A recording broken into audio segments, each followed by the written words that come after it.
같이 기도하겠습니다.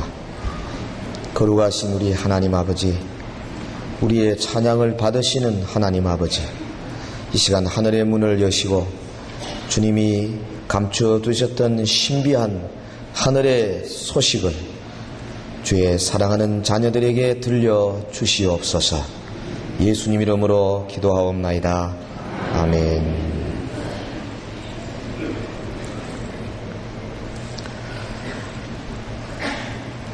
이태리의 피사의 사탑이라는 아주 유명한 건물이 있습니다. 관광 명소죠. 근데 이 건물이 본래 12세기 후반에 보나노 피사노라는 사람이 3층 반짜리로 지은 건물입니다. 근데 이 건물을 한 90년 후에 두 번째로 7층 건물로 올렸습니다. 그때부터 문제가 생기기 시작했어요. 기울기 시작했습니다. 다시 80년이 지난 다음에 이 건물을 원형으로 변형시키면서 한 층 더 올려서 8층으로 만들었습니다. 이러니까 탑을 손대기도 어렵도록 어디에서 어떻게 해야 될지 모를 만큼 아슬아슬하게 쓰러지기 시작했습니다. 이 1만 한 5천 톤 되는 이 거대한 구조물을 과학자들이 어떻게 고정시킬 것인가 고민하고 또 고민합니다. 아마 17피트나 기울어진 이 피사의 사탑은 어쩌면 고정시키는 것 자체가 이미 늦었는지 모릅니다. 첫 출발이 중요해요. 기초가 중요합니다. 옷을 입을 때도 첫 단추 잘 끼워야 합니다. 아무리 정성들여 끼워도 처음 단추 잘못되면 중간에 그 다 잘해도 마지막에 엉뚱한 결과가 나올 수밖에 없는 것입니다. 건축도 마찬가지죠. 기초공사를 잘해야 됩니다. 사람의 관계도 그런 것 같아요. 사람을 처음 만나면 되게 뭐라고 말할 수 없는 어떤 법칙과 관계없이 첫 인상을 갖게 되지 않습니까? 그래서 별로 말도 안 해봤는데 그 사람은 이럴 거야. 저 사람은 저래. 믿을만해. 그럴 수 없어. 저 사람은 좀 플레이보이 같아. 뭐 그런 인상 같죠. 심리학자들 말에 의하면 첫인상 처음 만나서 약 7초 만에 결정된다 그래요. 자기도 모르게 내 머릿속에 상대방에 대한 인상이 결정이 되어버리는 겁니다. 굉장히 중요합니다. 사업하는 사람들 특별히 첫인상 좋아해야 되지 않습니까? 그래서 사람과 사람과의 관계는 첫인상이 한 50% 정도 먹고 들어간다, 그런 말이 있습니다. 기초가 잘못 놓여진 집은요, 그 얼마 못 갑니다. 일본 사람들은 하도 지진이 많아서 내진 설계를 하지 않습니까? 집도 그렇고 다리도 그렇고 거대한 구조물은 특별히 그렇습니다. 그래서 이제는 어지간한 한 진도 6, 7 정도까지도 버틸 수 있는, 그래서 세계에서 가장 강한 집들을 짓고 있습니다. 진도 한 7 혹은 7.5 정도, 지난 99년 터키를 강타한 지진에 그 결과가 어땠습니까? 평소에 지진에 대해서 대비 없이 집을 지었다가 그저 거의 한 채 남김없이 다 쓰러지고 말았어요. 저도 사실은 걱정입니다. 23층에 살기 때문에. 저 건물이 제가 보기에는 내진 설계 없이 지은 아파트예요. 뭐 하기야 5층이든 20층이든 지진 무너지면 다 하나님 나라 가는 건 사실이지만은 공중에 둥 떠서 사는데요, 이 밑바닥이 튼튼하지 못하면 언제 어떻게 될지 모르는 겁니다. 여러분, 20세기 후반부터 시작해서 우리 한국에도 지진이 점점 생기기 시작했잖아요. 이제 우리나라도 지진 안정권이 아닙니다. 그래서 요즘 학계에서도 들리는 바에 의하면 우리나라 여러 가지 구조물 혹은 특별히 교량 같은 데 내진 설계를 해야 된다, 뭐 이렇게 부르짖고 있습니다만은 기초가 중요한 거예요. 본문에서 오늘 사도 바울이 교회를 건축에 비유하고 있습니다. 특별히 본문 20절 보면 모퉁이 돌이라는 말이 나옵니다. 한번 같이 찾아보겠습니다. 에베소서 2장 20절 같이 읽겠습니다. 너희는 사도들과 선지자들의 터 위에 세우심을 입은 자라. 그리스도 예수께서 친히 모퉁이 돌이 되셨느니라. 코너스톤, 모퉁이 돌. 이거는 문자 그대로 교회 건물을 짓는데 조그마한 그 주춧돌을 말한 것은 아닙니다. 이 사실은 교회 건물의 큰 조인트 부분을 연결시키는, 어떤 의미에서는 교회 전체를 받치는 반석의 의미로 쓴 단어입니다. 주춧돌입니다. 예수 그리스도, 바로 주의 몸된 교회의 반석이십니다. 우리 교회는 그리스도라고 하는 단단한 반석 위에 세워진 하나님의 건축물입니다. 할렐루야. 우리 서연교회도 마찬가지예요. 예수 그리스도라고 하는 반석 위에 세워진 하나님의 조형물입니다. 이 남산동 일대가 청암으로 되어 있다 하지만은 그런 반석 말고요, 예수 그리스도, 그분의 삶과 그분의 죽으심과 그분의 가르치심과 그분의 대속의 모든 희생의 구속의 사역 위에 교회가 단단히 서 있는 그런 구조물이 되어야 하나님의 교회로서 사역을 할 수가 있는 거지요. 본문이 오늘 우리에게 강조하고 있는 점이 바로 이것입니다. 예수 그리스도 안에서 예수 그리스도라고 하는 반석 위에 세워져 가는 교회. 본문 21절 말하기를 그의 안에서 건물마다 서로 연결하여 주 안에서 성전이 되어 가고, 현재 진행입니다. 교회는 완성된 교회 건물은 없습니다. 이 땅에 이미 다 필한, 다시 말하면 준공식을 마친 교회 건물은 없습니다. 교회는 계속해서 지어져 가고 있는 하나님의 건물입니다. 그런 의미에서 교회는 하나님의 백성들이지요. 사람이 지은 이 건축물은 교회가 아니고 교회당입니다. 그곳에 사람들이 모이는 장소일 뿐이고, 성경이 말하는 에클레시아, 교회라는 말은 성도들의 모임을 가리키는 말입니다. 이 성도들의 모임은 예수 안에서, 그리고 예수 그리스도의 모든 사역이라고 하는 반석 위에 지어져 가는 하나님의 건축물입니다. 예수 안에 지어져 가는 교회는 그러므로 첫째, 중간에 막힌 담이 없습니다. 담이 없어요. 본문이 강조하는 아주 최고의 강조점이 바로 이것입니다. 사도 바울이 여기 에베소 2장 13절 말하기를 이제는 전에 멀리 있던 너희가 그리스도 예수 안에서 그리스도의 피로 가까워졌느니라.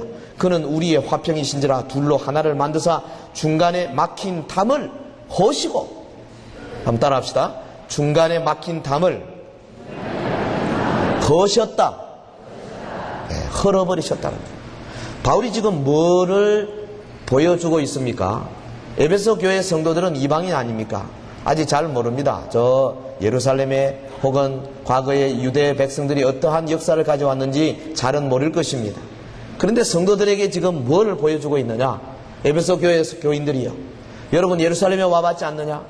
거기 가면 솔로몬 성전이 서 있고, 이 성전 여러 가지 뜰이 있는데 제일 안에 지성소가 있고 그 밖에 성소가 있고 둘레 제사장의 뜰이 있고, 그 다음에 그 제사장의 뜰과 다음에 있는 이스라엘 백성들, 특히 남자들의 뜰이 있습니다. 담이 있어요. 담이 있어요. 함부로 못 들어옵니다. 그리고 그 남자들이 모이는 뜰 바깥에 이스라엘 여자들이 모이는 뜰이 있습니다. 그 뜰을 넘어올 수가 없습니다. 그리고 그 바깥에 이방인의 뜰이 있어요.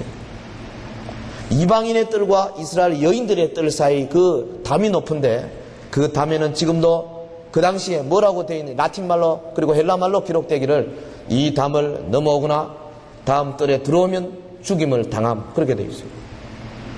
그거 뭔데요? 그까지 뜰이 뭔데? 이스라엘 백성들에게는, 이방인은 감히 이스라엘 백성들이 들어오는 마당에 절대로 발을 들여놓아서는 안 된다는 것입니다. 이것이 저들이 오랫동안 내려왔던 전통입니다. 그런데 오늘 본문의 말씀은 폭탄 선언입니다. 이제는 그리스도로 말미암아 둘로 하나를 만드사 중간에 막힌 담을 허셨다. 여러분, 이방인과 유대인의 그 차이가 얼마나 큽니까? 그 가로막혔던 담의 높이는 성전의 뜰을 가로막는 그 담, 물론 상징적인 담이지만은 그 담과는 비교할 수 없을 만큼 높았어요. 본문 11절에 보세요. 그러므로 생각하라. 너희는 그때 육체로 이방인이요. 이 에베소 교회 성도들은 육체로 이방인이라는 것입니다. 태어날 때부터 이방인으로 태어났습니다. 이방인, 유대 백성들은요, 자기 소수의 민족, 겨우 한 600만 되는 자기들의 외에는 전 세계의 모든 사람들을 다 이방인, 젠타일이라고 이름을 붙인 거예요. 무슨 동양인, 서양인이 아닙니다. 현대인, 옛날 사람이 아닙니다. 노인, 소인이 아닙니다. 우리 유대인들, 아브라함의 자손 소수 몇백만 되는 우리 외에는 나머지 몇십억 다 이방인이라는 거예요. 다 개와 돼지같이 취급당하는 사람들이라는 겁니다. 이 담이 얼마나 높습니까? 본문 11절 계속해서 읽어나가면 손으로 육체에 행한 할례당이라 칭한 자들에게 무할례당이라 칭함을 받는 자들이라.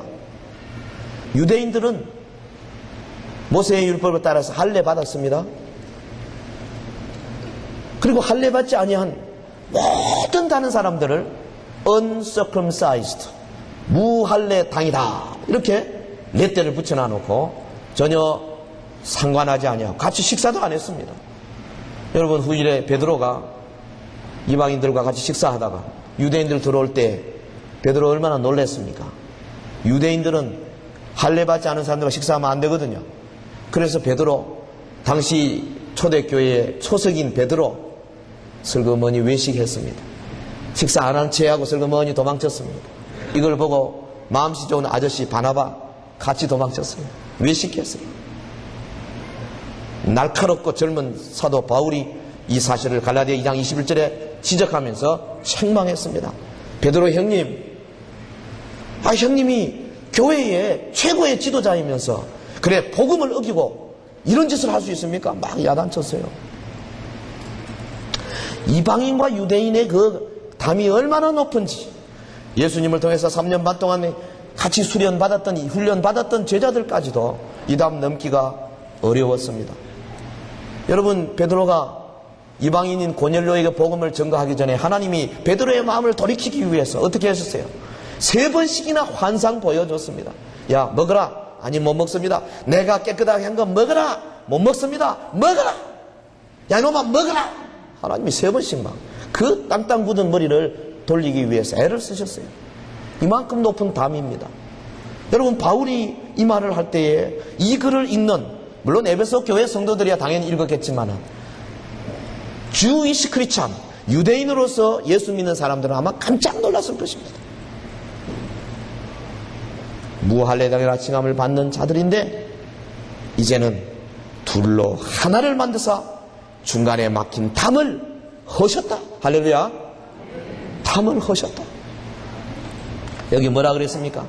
너희는 그리스도 밖에 있었고 이스라엘 나라 밖의 사람이고 약속의 언약들에 대하여 외인이요 세상에서 소망이 없고 하나님도 없는 자였다. 과거에 그랬다는 겁니다.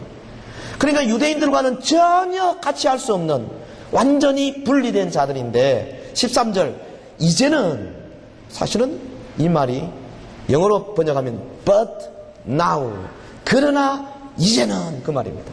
이 대단한 반전입니다. 그러나 이제는, 과거에는 너희가 약속의 바깥 사람이었고 이방인이었고 소망이 없었고 하나님도 없는 자들이었지만은, 그러나 이제는 예수 그리스도의 피로 말미암아 멀리 있었던 너희가 이제 가까워졌고 둘로 하나를 만드사 중간에 막힌 담을 허셔서 유대인과 한 가지로 하나님 앞에 나와 예배할 수 있는 자가 되었느니라. 그 말이에요. 그러므로 예수 그리스도 안에서 그리스도의 사역을 반석으로 세워진 교회는 따라합시다. 담이 없습니다. 담이 없습니다. 중간에 막힌 담이 없어요.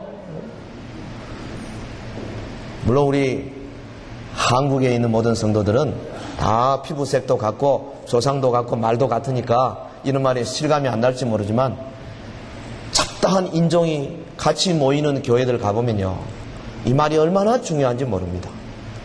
끼리끼리 모이거든요.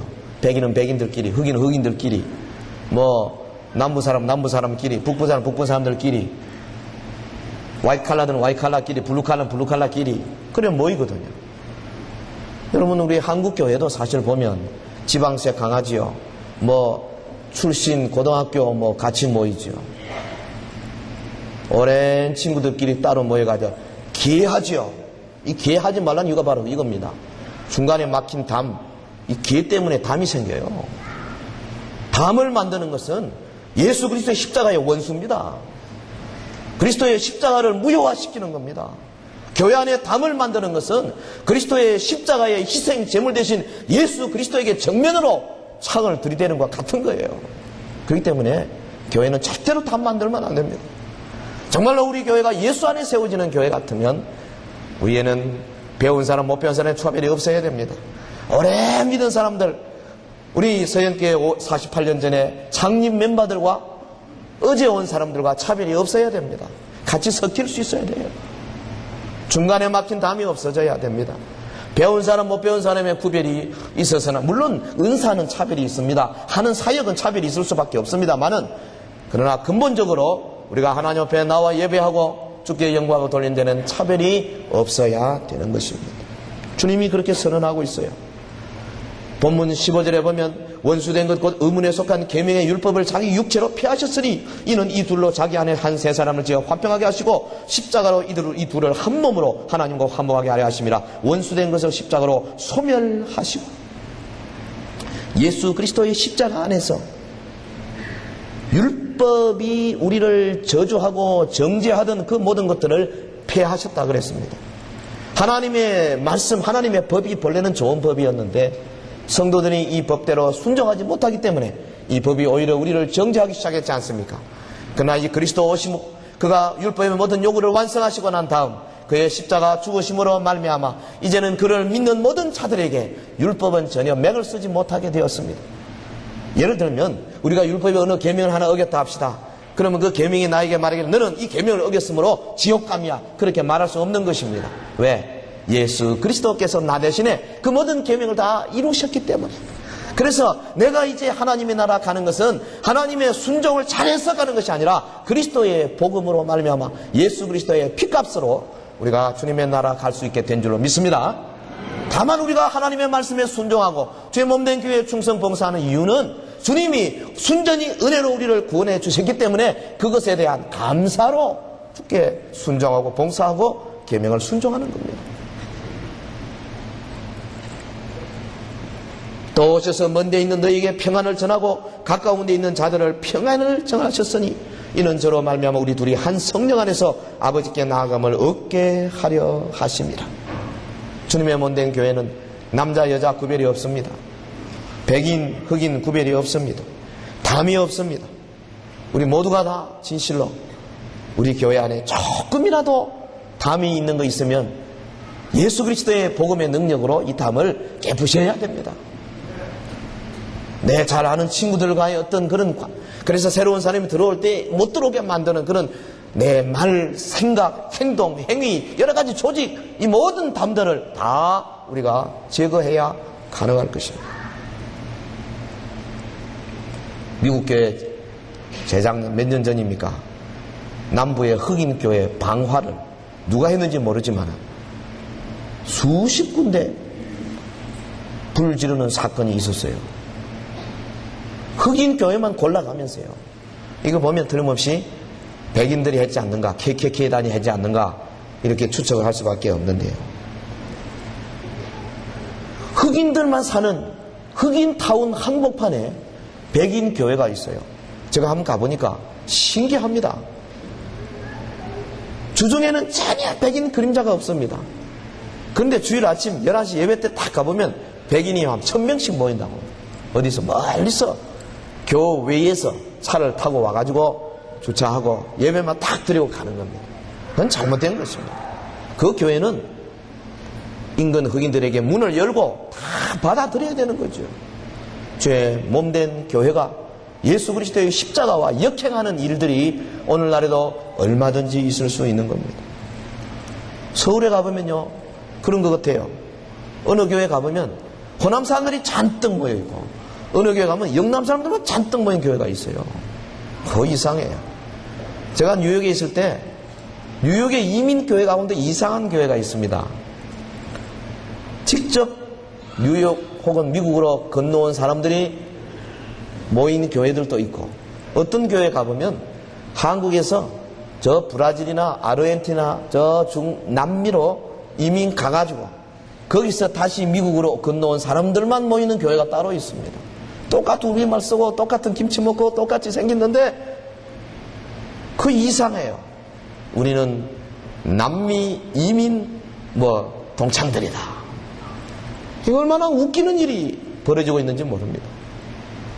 중간에 막힌 담이 흘려야 할 줄로 믿습니다. 그게 바로 예수 그리스도 안에서 세워지는 교회입니다. 예수 안에서 지금도 세워져 가는 교회. 다시 말하면 새로운 영혼이 들어와서 벽돌처럼 새 건물에 박히는데 어디에 박히든지 간에 그것이 주변에 있는 다른 벽돌과 잘 어우러져서 아름다운 모습이 되어지는 그런 교회. 새로운 영혼이 한 사람 들어오면 오이코스 전도로 들어오면 이 사람이 오자마자 우리 교회 안에서 잘 섞여서 서로 교제하고 떡을 떼고 기도하기를 전혀 힘쓰는 아름다운 모습으로 동화되어가는 그런 교회. 어시밀레이션, 동화가 잘 되어가는 교회. 그것이 바로 예수 안에 세워지는 교회인 줄 믿습니다. 어떤 교회는 가보면 1년, 2년이 가도록 빙빙 도는 거예요. 어디 들어갈 데가 없어요. 어디 가서 내가 내 자리를 차지할까. 그래서 오랜 신앙생활을 하고 자기 주관이 뚜렷한 사람은 오래 버티기는 버티는데 그렇지 못한 사람은 그저 한두 달 하다가 그냥 딴 데로 나갈 수밖에 없는 그런 교회들이 얼마든지 있을 수 있는 것입니다. 그런 교회를 가리켜서 예수 안에서 예수 그리스도를 반석으로 세워지는 교회라고 말할 수 없을 것입니다. 우리 모두가 다 특별히 우리 서현교회는 예수 안에서 세워지는 교회. 그래서 오는 사람들이 누구든지 오자마자 아무런 막힌 담 없이 그대로 동화되어서 하나님의 몸된 교회의 일원으로 섬길 수 있는 교회가 더욱더 되어지기를 주의 이름으로 축원합니다. 예수 안에서 세워지는 교회는 두 번째로 터가 견고합니다. 왜 그러냐면 예수 그리스도가 주춧돌이기 때문에 그렇습니다. 터가 견고하기 때문에 절대로 흔들리지 않습니다. 비가 오나 눈이 오나 창수가 나나 혹은 태풍이 불어오거나 지진이 있거나 흔들리지 않습니다. 핍박과 시련이 있다 할지라도 교회는 흔들리지 않냐고 끝까지 자기의 위치를 수행할 수 있는 아름다운 교회가 되는 겁니다. 여러분 그 뉴욕에 수십 층 마천루 건물들 있지 않습니까? 108층짜리도 있고 쌍둥이 빌딩은 110층이 넘습니다. 그 좁은 땅덩어리에 어떻게 수백 수천의 거대한 건물들이 서 있을 수 있는가? 그 밑바닥이 암반이기 때문에 그렇습니다. 맨하탄 전체가 암석 아닙니까? 그러니 어지간한 건물들이 서 있어도 그 총 중량, 단위 중량이 아마 세계 최고로 밀집된 곳입니다. 그래도 끄떡도 없이 버티고 있지 않습니까? 사상 누각, 모래 위에 세우는 집은 아무리 그 집을 잘 치장한다 할지라도 가치가 없습니다. 하나님께서 오늘 우리에게 터가 견고하기를 원하시는데 오늘 우리의 터는 무엇입니까? 어떤 사람 나의 지식을 터로 삼는 사람이 있는 것 같아요. 내가 가진 재산을 터로 삼는 사람이 있습니다. 내 가족이 터가 될 수가 있습니다. 그러나 성경은 우리에게 말합니다. 고린도전서 3장 10절 이하에 이 닦아둔 것 외에 능히 다른 터를 닦아둘 자가 없으니 이 터는 곧 예수 그리스도라 했습니다. 지식은 세월 따라 변하게 되어 있어요. 재산은 우리를 언제나 배신할 준비가 되어 있어요. 가족은, 아니 가족 자체가 튼튼한 터가 필요한 연약한 자들 아닙니까? 예수 그리스도만이 우리의 터입니다. 아주 견고하게 이 터 위에 세워질 때에 우리는 백년대계를 꿈꿀 수가 있는 것입니다. 본문 20절에도 그리스도 예수께서 친히 모퉁이 돌이 되셨느니라. 사도가 지금 여기 모퉁이 돌 코너스톤이라고 이름 지은 것은 사실은 문자 그대로는 아닌 것 같아요. 세 가지 뜻이 있습니다. 하나는 이것이 첫 번째 돌이라는 뜻입니다. 교회를 놓는데 첫 번째 돌, first stone. 하나님이 새로운 운동을 시작하시고 새 언약의 무브먼트를 시작하실 때에 예수 그리스도가 첫 번째 돌이 되셨어요. 우리 다 주님을 따르는 돌들입니다. 두 번째 뜻은 이 모퉁이 돌, 이것은 기초석 supportive stone이라는 말입니다. 그 위에 있는 모든 것들을 받치는 돌이라는 뜻입니다. 우린 다 그 기초석 위에 받쳐짐을 당하는 돌입니다. 서연교회도 그러하고 인근에 있는 여러 교회들도 다 그러합니다. 우리 한국교회와 세계교회가 예수 그리스도 기초석 위에 서 있는 받침을 받는 돌일 수밖에 없습니다. 또 하나 뜻은 이것이 방향을 제시하는 돌, 디렉셔널 스톤이라는 겁니다. 교회가 동서남북을 잘 알지 못할 때 누구를 따라갑니까? 이 코너스톤, 모퉁이 돌 대신 예수 그리스도를 바라봐야 합니다. 예수 그리스도께서 북쪽을 향하여 혹은 동쪽을 향하여 확실하게 자리를 잡고 계시기 때문에 우리가 방향 감각을 상실했을 때 다시 글로 돌아와야 합니다. 나침판과 같습니다. 저는 언제나 기도할 때에 우리 교회가 혹시 자기도 모르게 이 모퉁이 돌 대신 예수 그리스도를 잃어버리지는 않을까 염려하며 기도하고 있습니다. 사실 그렇습니다, 여러분. 교회도 사람의 조직이기 때문에 주권이 교인에게서 나온다고 헌법이 말하고 있습니다. 사람들은 대개 다수결을 원하지 않습니까? 다수결이 뭐예요? 여러 사람들이 주장하는 것이 진리가 될 가능성이 있어요. 그러나 가끔씩 보면 예수님의 말씀 자체가 아주 소수파일 가능성이 더 많습니다. 그러므로 온 교회가 초석 대신 예수 그리스도를 버려두고 인간의 생각으로 갈 수 있는 그런 가능성이 있거든요. 언제나 우리가 결심하고 조심하고 주의하고 기도하고 염려해야 될 점이 바로 그렇습니다. 주님, 우리 교회의 모퉁이 돌은 주님이심을 고백합니다. 우리 교회가 이 털을 잃지 않도록 주여 도와주옵소서. 날마다 기도해야 합니다. 여러분, 오늘 전도회 원래 할 때도 각 전도회들도 그 초석이 예수 그리스도여야 합니다.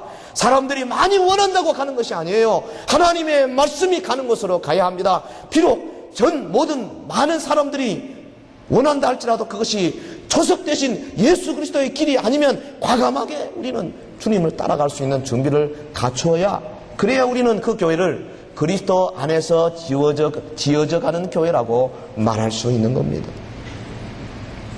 우리도 틀을 잃어버리면 우리 교회가 어디에 설고 항상 생각하고 염려해야 합니다. 세상에 많은 문화와 세상의 여러 정욕들이 교회를 향하여 끊임없이 지금 들어오고 있습니다. 우리 모두가 다 일주일 동안에 세상에 나가 살고 있지 않습니까?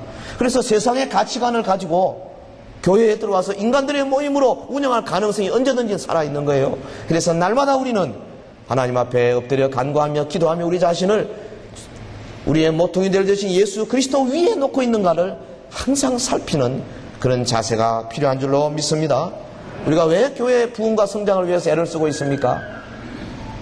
목사가 하나니까 하는 겁니까? 내가 복받고 잘 살기 위해서 하는 것입니까? 그렇지 않습니다. 우리 자신의 틀을 발견하기 위해서 하는 겁니다. 우리의 후손들에게 신앙의 터전을 아름답게 물려주기 위해서 우리는 지금 신령한 건축 사업을 하고 있는 중입니다. 이 나라와 민족, 나아가서는 세계 속에 그야말로 없어서는 안 될 이 심장과 같은 그런 교회가 되기 위해서 우리가 지금 열심으로 그 기초를 닦고 있는 것입니다. 우리가 구축해야 할 터가 바로 예수 그리스도입니다. 이 말은 다른 말로 하면 두 가지로 말할 수 있어요. 하나는 그리스도 중심의 가치관을 교회 안에 확실하게 심는다는 뜻입니다. Christ centered value. 그리스도 중심의 가치관. 여러분, 우리가 무엇을 하든지 간에 예수님 중심의 가치를 가져야 된다는 거예요. 예배 드릴 때나 전도할 때나 봉사할 때나 혹은 양육할 때나 친교할 때나 어떤 영역에서 예수님 중심의 가치관을 가져야 한다. 두 번째로는 말로만 할 것이 아니라 추상적인 개념일 뿐 아니라 실제로 예수님이 임재하고 예수님이 역사하시는 예수님의 임재의 공동체를 교회 밑바닥에 만들어야 된다 하는 뜻입니다. 예수님이 사역하는 현장이 보여지는 공동체를 교회가 밑바닥으로 가져야 한다, 이런 뜻입니다. 예수님이 우리의 터가 된다는 말이 무슨 말입니까? 오늘 우리 교회를 말하자면 이사의 구역 공동체가 각 지역으로 소수가 모여서 함께 서로 기도하며 떡을 떼며 기도하기를 전혀 힘쓰는 그런 아름다운 모임으로 마치 벽돌이 모여가지고 건물이 되듯이 그 벽돌 한 장 한 장으로 되어져야 된다는 겁니다. 여러분, 그렇지 않으면 그냥 전체로 모여서 예배하고 찬송하고 서로 이웃 사람의 기도 제목도 모르고 일주가 어떻게 사는지도 잘 알지 못하는 사이에서 내 잘하는 몇 사람 소수 사람들만 관리하는 그런 교회는 그리스도가 터가 되었다고 말할 수가 없어요. 이사의 구역 공동체를 통해서 매주일 서로 모여서 우리 속에 있는 것을 내어놓고 같이 위에서 기도하며 서로 도우며 서로 발시키는 아름다운 공동체, 그 공동체 안에 끊임없이 전도가 일어나고 새로운 영혼들이 들어와서 같이 벽돌이 되어가고 같이 공동체가 되어가는 그런 교회, 그 공동체들이 모여서 구역을 이루고 지역을 이루고 교구를 이루고 전 교회를 이루어서 이 세상 사람들, 여러분 삶의 현장에서 봉사하고 전도하는 그런 교회. 제가 꿈을 꾸고 있는 교회요, 여러 많은 사랑하는 성도들이 이제 열심으로 이루고자 하는 교회 아닙니까? 신령한 건축 사업 우리가 지금 하고 있는데, 그리스도를 틀어 견고하게 세울 때 우리 교회는 어떠한 비바람 속에서도 끝까지 견딜 뿐 아니라 주변의 많은 사람들에게 강한 영향을 미칠 수 있는 교회가 될 줄로 믿습니다. 또 하나, 그리스도 안에서 지어져 가는 교회는 본문에 보면 성령이 이끌어가는 공동체입니다. 본문 21절 22절 우리 같이 읽겠습니다. 그의 안에서 건물마다 서로 연결하여 주 안에서 성전이 되어가고 너희도 성령 안에서 하나님의 거하실 처소가 되기 위하여 예수 안에서 함께 지어져 가느니라.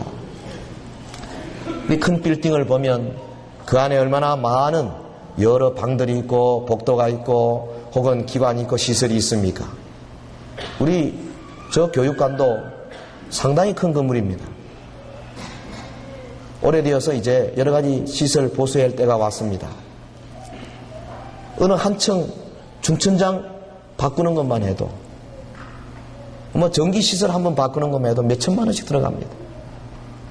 대단한 투자가 필요한 건물이 됩니다. 주의 몸된 교회, 우리 서연교회, 큰 교회입니다. 그렇기 때문에 이 교회를 지어갈 때에 그냥 아무렇게나 지을 수 없어요. 여러분, 이 앞에 있는 중강대상 이거 할 때도 설계도가 다 있었어요. 그리고 시방서가 필요합니다. 설계도도 없이 시방서도 없이 막 짓는 걸 뭐라 그래요? 도끼 목수라 그러잖아요. 6.25 사변 직후에 산에 올라가서 나무 빼가지고 그냥 대충 짓는 겁니다. 그거에 얼마 못 갑니다.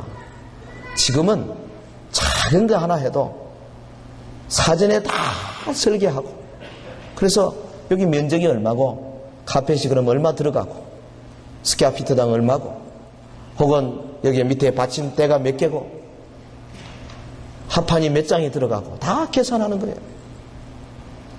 여러분, 우리 저 위에 중청에 이제 잠옷실을 만들기 위해서 지금 이미 설계는 끝났고 견적을 받고 있습니다. 지난번 우리 임직한 분들이 자발적으로 헌금한 그 헌금과 또 모자란 것을 우리가 충당해서 해야 될 것입니다. 그 별거 아닌 것 같습니다. 그냥 쭉쭉 만들어 붙이면 될 것 같은데도 세밀한 설계가 필요합니다. 설계하지 않고 짓는 건물은 그건 건물이라고 할 수가 없습니다. 우리 교회 지금 지어져 가고 있습니다. 설계도가 있다 이 말이에요. 누가 지은 겁니까? 누가 설계도를 그렸습니까? 하나님께서 만들어 놓은 거 있어요. 시방서가 있어요. 누가 준비했습니까? 하나님이 준비해 놓으셨어요. 우리가 우리의 생각대로 하는 것이 아닙니다. 누구의 뜻대로? 성령의 뜻대로 지어져 가는 겁니다. 본문 22절 보면 너희도 성령 안에서 하나님의 거하실 처소가 되기 위하여 예수 안에서 함께 지어져 가느니라. 이 헬라 원문에 보면 예수 안에서가 맨 앞에 나옵니다. In him, 예수 안에서 너희 또한 함께 지어져 가고 있다. 어떻게? 하나님이 거하시는 처소가 되기 위하여. 그리고 마지막에 성령 안에서라고 되어 있습니다. 그 말은 무슨 말입니까? 성령 하나님이 교회를 교회당답게 만들어주는 분이시라는 겁니다. 교회가 지어져 가는데 설계도와 시방서대로 하나님의 성령이 한 걸음 한 걸음 인도해 가신다는 겁니다. 그리스도 안에서 지어져 가는 교회는 성령이 이끌어 가는 공동체입니다. 우리 사랑하는 성도들이 하나님의 영에 붙잡혀서 한 걸음 한 걸음 나가는 공동체가 바로 교회입니다. 그렇기 때문에 우리 온 성도들은 성령의 충만함을 받아야 합니다. 하나님의 영의 지도를 받아야 합니다. 성령의 인도하심을 받아야 할 줄로 믿습니다. 함께 모여 기도해야 합니다. 성령 충만하기 위해서. 우리 한 달에 한 번씩 미스바 성령 대망회를 갔는데 그 왜 그렇습니까? 하나님의 성령으로 충만하기 위해서. 여러분 성도들 많이 오시기를 부탁해요. 지난번 미스바 때 많이 오셨는데 더 많이 오셔야 됩니다. 우리 교회가 참된 교회라 되기 위해서 예수 안에서 제대로 지어져 가기 위해서는 하나님의 성령으로 충만해야 합니다. 성령이여 우리 교회에 오시옵소서. 우리가 함께 기도해야 합니다. 그래서 여러분 각 구역, 주일학교, 그리고 전도회, 면료회, 찬양대 각 기관들 어떤 사람들의 모임이라 할지라도 하나님의 성령께서 하나님의 설계도대로 진행해 나가시도록 철저하게 인도받아야 되는 겁니다. 자기의 주관대로 하면 안 돼요. 자기의 고집대로 하면 안 됩니다. 목사도 내 고집대로 할 수 없습니다. 혹은 우리 당회도 당회의 고집대로 할 수 있는 것이 아닙니다. 당회도 하나님의 성령의 인도대로 결정해 나가야 되고 우리 신무집사님들, 권사님들, 우리 각 기관들 마찬가지입니다. 모든 성도들이 하나님의 영에 인도함 받을 때에 우리가 짓고 있는 이 건물은 하나님이 기뻐하시는 아름다운 건물이 될 줄로 믿습니다. 조지 허버트가 말하기를 하나님을 위한 성전이 세워지자마자 마귀도 자신을 위해서 제 집을 짓는다 그랬어요. 아주 날카로운 지적입니다. 그렇습니다. 실제로 물리적으로 말이죠. 이 땅에 이 빌딩을 짓고 나면 하나님의 교회당을 건축하고 나면요 꼭 문제가 생기는 경우가 너무나 많지 않습니까? 하나님의 집을 지으면 문제가 생겨요. 마찬가지입니다. 교회가 영적으로 하나님의 아름다운 집을 짓고자 할 때, 성장하려 할 때에, 부흥하려 할 때에, 은혜 받는 사람이 여기저기서 막 생길 때에 마귀도 제 집 짓습니다. 정신없이 달라붙습니다. 귀신들을 동원합니다. 그래서 우리가 정말로 기도하고 준비하지 않으면 이길 수가 없는 거예요. 여러분 우리가 7월 말에 이제 학위 수련회 가질 것입니다. 수련회 통하여서 우리가 하나님 앞에 영광을 돌릴 겁니다. 틀림없이 큰 은혜가 쏟아질 건데 지금부터 미리 각오하고 준비해야 돼요. 은혜 받으면 우리 원수들이 가만 안 있어요. 11월 달에 오이코스 초청 전도를 통해서 수많은 사람들이 주님 앞으로 오게 될 것이 확실합니다. 그런데 미리 준비해야 합니다. 우리의 원수들이 또한 새로운 집을 우리 속에서 둥지를 틀고 지으려고 할 가능성이 얼마든지 있습니다. 나도 모르게 이 악한 자들에게 잡혀서 이용될 수 있는 가능성이 우리 가운데 있거든요. 그렇기 때문에 우리는 기도하고 근신해야 합니다.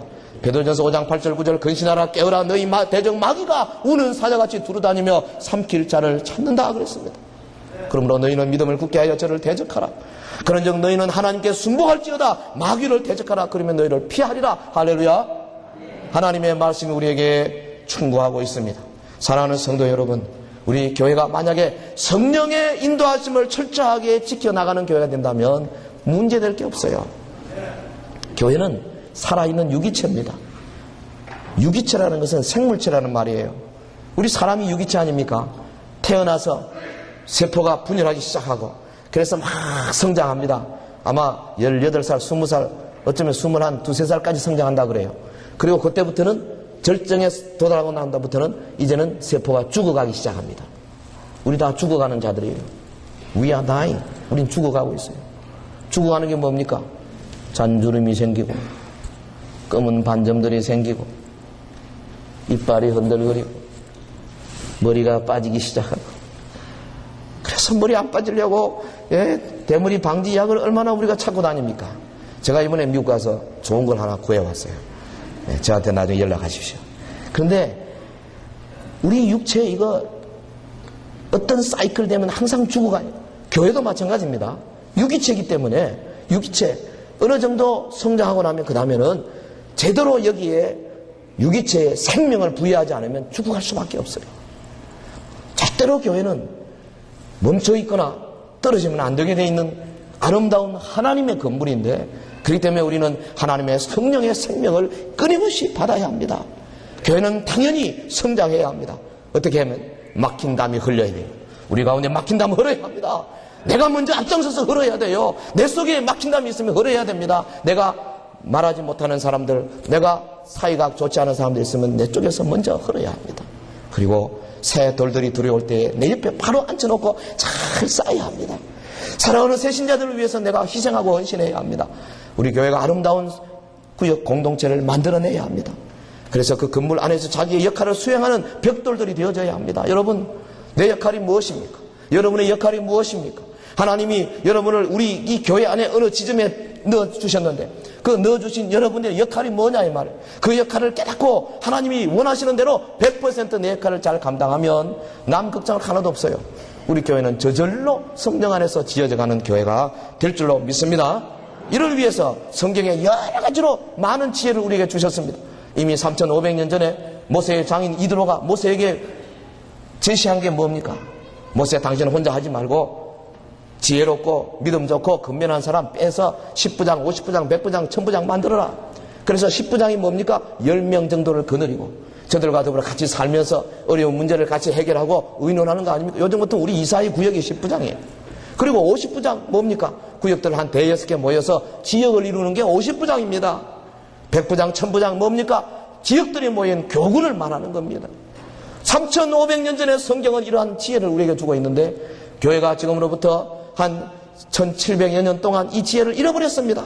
그러다가 20세기 들어와 비로소 20세기 후반부터 우리 세계적으로 교회들이 초대교회의 모습을 찾기 시작하고, 이것이 오늘날 우리 구역의 형태로, 이사회 구역의 형태로 우리 교회에서는 지금 구현이 되어지고 있는 것입니다. 사랑하는 성도 여러분, 그러므로 내가 정말로 제대로 된 벽돌이 되려면 우리의 이사회 구역을 찾기를 바라요. 우리 형제 여러분들요, 내가 어디에 속해 있는가 보시기를 바랍니다. 여러분 현주소가 어디예요? 우리 하나님이 지어가는 교회의 현주소가 어디냐 이 말이에요. 주소만 있는데 가보면 번지가 없어요. 그러면 우편 배달부가 주소를 가지고 찾아가서 편지를 전달할 수 있겠어요? 어느 교구, 어느 구역 했는데 가보니까 안 나오시는 거예요. 그건 번지 없는 것입니다. 우리 모든 성도들이 예수 그리스도를 터로 삼으려면은 두 가지, 그리스도 중심의 가치관을 가져야 되고, 동시에 내 몸으로 실제로 예수님이 터가 되도록 만들어내야 되는 겁니다. 그러므로 오늘 이를 위해서 하나님이 우리 교회에 저 같은 사람을 불러주신다고 나는 믿고 있고, 우리 성도들, 특별히 구역장 여러분들이 앞장서서 열심히 일하는 것에 난 너무너무 고맙고 감사하게 생각합니다. 우리도 10부장, 50부장, 100부장, 1000부장의 이 성경적인 원리를 잘 구현해내서 이 마지막 시대에 참으로 우리 교회의 터는 바로 예수 그리스도요, 우리 교회를 이끌어 가시는 분은 성령님이라는 사실을 우리 모두가 다 두 손 들고 주님 앞에 고백할 수 있는 아름다운 교회를 만들어내는 역군들 되시기를 주의 이름으로 축원합니다. 기도하겠습니다. 우리 다 같이 한번 합심해서 기도하겠습니다.